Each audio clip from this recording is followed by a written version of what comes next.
niat baik kita bisa berubah menjadi dorongan yang melelahkan, bahkan merusak.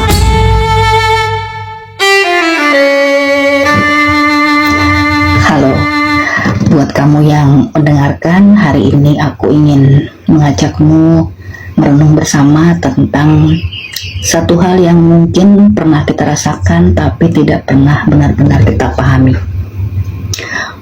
Pernahkah kamu merasa marah melihat ketidakadilan, lalu terdorong untuk bertindak, menyuarakan kebenaran, bahkan mengambil peran menolong orang lain?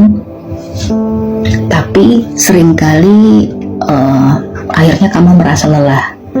Ternyata dunia tak berubah dan seperti yang kamu harapkan, bahkan lebih berat lagi. Dan pelan-pelan kamu mulai merasa frustasi, apalagi ketika orang-orang tidak setuju dengan perjuanganmu.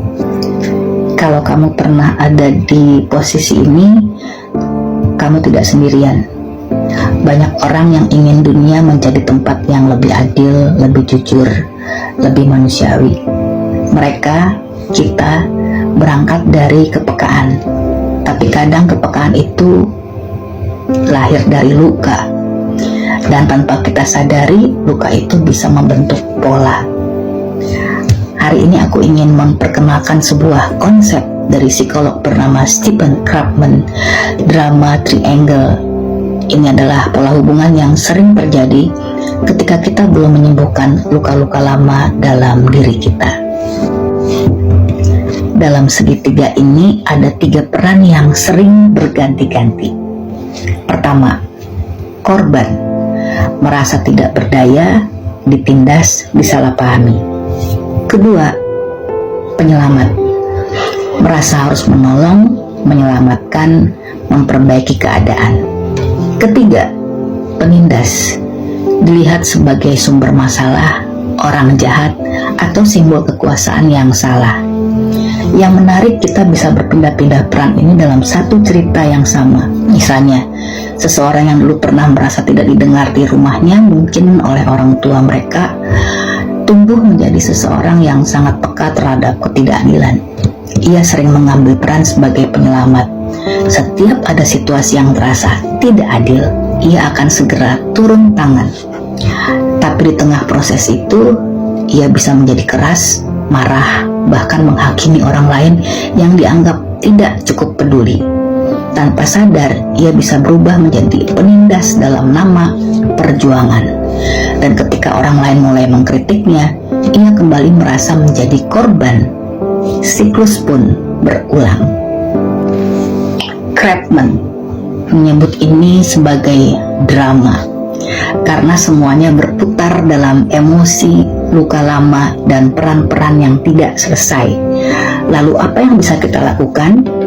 Pertama adalah menyadari bahwa keinginan kita untuk menolong, memperjuangkan, atau membela sesuatu bisa jadi berasal dari luka yang belum diberi ruang untuk sembuh.